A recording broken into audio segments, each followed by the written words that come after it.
Higit 500 pamilya ang nasunugan sa Intramuros, Maynila. Sumiklab daw ang apoy dahil sa away mag-asawa habang ang lalaking itinuturong pasimuno ng sunog, kinuyog. Live mula sa Maynila, nasa frontline ng balitang yan, si Mon Gualdez. Mon, kumusta ang mga nasunugan?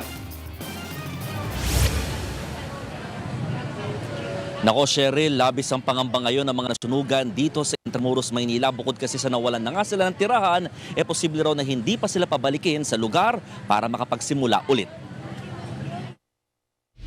Kita sa drone shot na ito ang makapal na usok at nagngangalit na apoy mula sa nasunog ng mga bahay sa Maisan area sa Cabildo Street sa Intramuros, Maynila. Nangyari yan mag-aalas 5 ng hapon kahapon. Agad nakaresponde ang mga bumbero. Pero naging pahirapan yan dahil mabilis kumalat ang apoy. Gawa kasi sa light material sa magkakatabing bahay. Sa tindi nga ng sunog, tila nagbabaga ang buong kalsada at nagkulay kahel na ang paligid. Mas lumala pa yan nang may sumabog ng mga LPG mula sa mga bahay at nadamay na ang mga kawad ng kuryente. Walang nagawa ang ibang residente, kundi panoorin na lang ang natupok nilang mga bahay. Halos lahat, wala pong natira sa amin. Halos lahat ng pamilya dito, wala ang matutulungan. Ang iba, tinanggap na lang din ang katotohanan na sa kalsada muna sila manunuluyan. Wala na po. Ang mahalaga ang sa amin ngayon ay buhay kami lahat. Oo. Mag-umpisa uli. Sa kasagsagan ng pag-aapula ng apoy, bigla namang nagkagulo. Sa labas kami matutulog. Halos kuyugin kasi ng mga residente ang lalaking yan na inaresto ng mga pulis. Siya ang itinuturong sa larin kung bakit nagkasunog. Bagong laya, no? Actually may halong yung lovers quarrel eh. Nung nalaman niya nag-asawa ng iba yung dati niyang asawa, nakita raw, yun. Nung umaapoy na raw doon, siya ang nakita doon. Makalipas ang higit 6 na oras, tuluyang idineklarang far out ang sunog. Lampas 500 pamilya o halos 2,000 individual ang kabuuang bilang ng mga nasunugan. Kasalukuyan silang nasa Delpan Evacuation Center. Ang ilang residente, binalikan ang kanilang natupok na bahay. Naghahanap sila ng mga gamit na maaaring mapakinabangan pa. Isa sa kanila si Jerry Fernandez na pilit kinuha ang mesa mula sa nasunog nilang bahay na nagsilbing maliit na kantin sa lugar. Stainless din to sayang din. Kailangan namin ng mesa para magsimula rin kami sa aming mga sa kainan namin. Aminado si Jerry, hindi niya malaman ngayon kung paano magsisimula muli lalo't natupok daw lahat ng kanilang naipundar. 3 bahay namin naubos. Ang hirap talaga. Simot lahat. Wala talagang nakuha. Kahit isang dawit, wala. Kung ano yung short namin, ito lang talaga. Isa pang pangamba ni Jerry at nang daan-daan pang nasunugan, baka hindi na sila makabalik o makapagtayo ng bahay dito sa Intramuros na isang heritage site. Nung una pa, meron kaming agam-agam na gusto na rin talaga kaming paalisin dito. Gawa ng masakit na kami sa mata dahil nga ganito lang yung pamumuhay namin. Kaya pakiusap ng mga residente. Sa hirap ng nangyari sa amin, sa trahedyang ito, masakit man sa amin na hindi naman namin sinasadya, pero gusto namin mamuhay din dito kasi dito na rin po kami lumaki, tumanda. Nakausap naman ng News 5 ang Intramuros Administration. Nakadepende pa raw sa mga pribadong may-ari ng lupa ang desisyon kung pababalikin ng mga nasunugang residente sa Intramuros.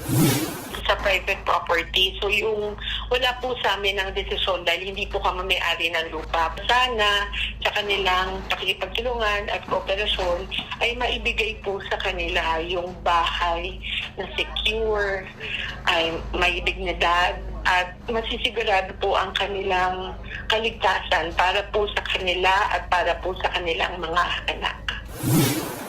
Hindi pa rin tinatalakay ngayon ng Manila LGU ang tungkol sa magiging bagong tirahan ng mga nasunugan. Sa ngayon, namahagi muna ng sleeping kits, relief boxes at 15,000 pisong assistance ang LGU sa kada apektadong pamilya. Kahit nga ang security agency sa Intramuros, namigay na rin ng agarang tulong sa mga nasunugan. Cheryl, maliban sa Delpan Evacuation Center, marami pa rin sa mga apektadong residente ang piniling dito pa rin sa mga kalsada sa Intramuros manatili at magpalipas ng gabi. Katabi nila ngayon yung ilang mga gamit na kanilang naisalba mula sa mga nasusunog na bahay bago pa man umabot sa kanila yung sunog. Pero Nandito sila, no, nakapwesto sa mismong kalsada dito nga sa Intramuros. May mga ilang impormasyon na ibinigay ang mga otoridad na kung saan isang senior citizen ang nasawi, hindi dahil sa sunog pero matapos naman atakihin sa puso, dala nga ng nerbiyos habang sila ay lumilikas sa nagngangalit na apoy, habang isa pa ring senior citizen ang patuloy pang hinahanap matapos mawala dito sa insidente. Hindi alam ng mga kaanak nito kung ito ba ay naipit o na-trap dito sa mga nasunog na bahay, bagay na kinukumpirma pa rin naman ngayon ng Manila Bureau of Fire Protection Department. No? So ito yung pinakasitwasyon at pangamba ng mga residente dahil sinasabi ng Intramuros Administration, sana raw ay yakapin na nila yung mga relocation programs na inaalok naman sa kanila ng pamahalaan. Cheryl. Mon, nadamay ba sa sunog yung mga pasyalan dyan?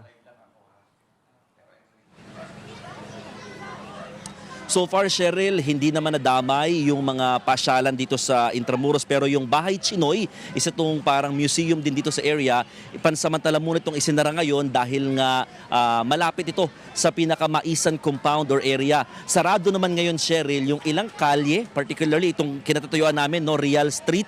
At ito yung may mga parang bricks pa sa kalsada, no? Maging yung Cabildo at saka itong Magallanes Streets are temporarily closed ngayon dahil nga sa pagkakasunog nitong bahagi ng Maisan Compound. Pinapagamit muna yung mga alternatibong ruta sa mga motorista, kabilang yung Beaterio, Anda, Santa Potenciana at Solana Street para sila ay hindi masagabal sa traffic. Pero ang sinasabi din ng Intramuros Administration, papayagan daw for the meantime itong mga residente sa mismong kalsada manatili habang karatapos lamang nung mangyaring sunog. Pero in the coming days, particularly tomorrow o sa makalawa, posibleng hindi na sila pahintulutan dito sa kalsada or sa buksan na rin itong mga kalye para nga magamit hindi lamang ng mga motorista kundi higit ng mga turista dito sa Intramuros. Cheryl. Maraming salamat at ingat kayo riyan, Mon Gualvez. Mga kapatid, Cheryl Cosim po. Maging maalam at may pakialam sa mga napapanahong issue at headlines. Mag-follow at mag-subscribe na sa social media pages ng News 5.